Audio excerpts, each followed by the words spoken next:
സമൂഹ മാധ്യമങ്ങളിൽ സജീവമായ ലക്ഷ്മിപ്രിയ ഇപ്പോൾ പുതിയ വെളിപ്പെടുത്തലുമായി എത്തിയിരിക്കുകയാണ്. തന്റെ ദാമ്പത്യ ജീവിതം അവസാനിപ്പിക്കുകയാണ് എന്നാണ് നടി തന്റെ കുറിപ്പിലൂടെ പങ്കുവെച്ചെത്തിയിരിക്കുന്നത്. നടി പങ്കുവെച്ച കുറിപ്പ് ഇങ്ങനെയാണ്: ജീവിതത്തിൽ ഏറ്റവും വെറുത്ത ചില കാര്യങ്ങൾ എനിക്ക് ചെയ്യേണ്ടി വന്നിട്ടുണ്ട്. ഇപ്പോൾ ജീവിതം 40കളുടെ തുടക്കത്തിൽ എത്തി നിൽക്കുന്ന ഈ വേളയിൽ എൻ്റെ ജീവിതത്തിലെ ഏറ്റവും നിർണായകമായ ഒരു തീരുമാനം എടുക്കേണ്ടി വരുന്നു. പലവട്ടം ആലോചിച്ചുറപ്പിച്ച എൻ്റെ ശരിയിലേക്ക് ഞാൻ നിലയുറപ്പിക്കുകയാണ്. ഒരിക്കലും കുടുംബവിശേഷങ്ങൾ അമിതമായി സോഷ്യൽ മീഡിയയിൽ ഞാൻ പങ്കുവെക്കാറില്ല.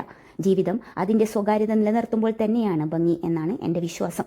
22 വർഷമായി ഇണക്കങ്ങളും പിണക്കങ്ങളും തുടരുന്ന ഞങ്ങളുടെ ദാമ്പത്യ ജീവിതം അവസാനിപ്പിക്കുന്നതിനെ പറ്റിയാണ് ഞാൻ പറയുന്നത്. വിവാഹത്തിൻ്റെ ആദ്യ നാളുകളിലാണ് ഡിവോഴ്സ് വർദ്ധിക്കുന്നത്. ഇത് കൗമാരം മുതൽ ഈ വയസ്സുവരെ തുടരുന്ന ദാമ്പത്യത്തിൽ ഇമോഷണൽ അറ്റാച്ച്മെൻറ്റ് വളരെ കൂടുതലായിരിക്കും. ഇപ്പോൾ എവിടെയോ ആ കണക്ഷൻ ഞങ്ങൾക്ക് നഷ്ടമായിരിക്കുന്നു. തെറ്റുകളും കുറ്റങ്ങളും എൻ്റേതാണ്, എല്ലാം എൻ്റെ പ്രശ്നമാണ്. ആയതിനാൽ ചേർത്ത് വെച്ചാലും ചേരാത്ത ജീവിതം, അതിൽ നിന്ന് ഞാൻ പിൻവാങ്ങുകയാണ്.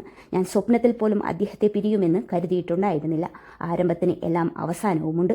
ഇപ്പോൾ ഞങ്ങളുടെ സെപ്പറേഷൻ ടൈം ആയിരിക്കുന്നു. ദയവായി ഇതാണോ അതാണോ കാരണം എന്നൊക്കെ അന്വേഷിക്കാതിരിക്കുക. ഈ ഇമോഷണൽ ബോണ്ടിങ് നഷ്ടമായി, അതുമാത്രമാണ് കാരണം.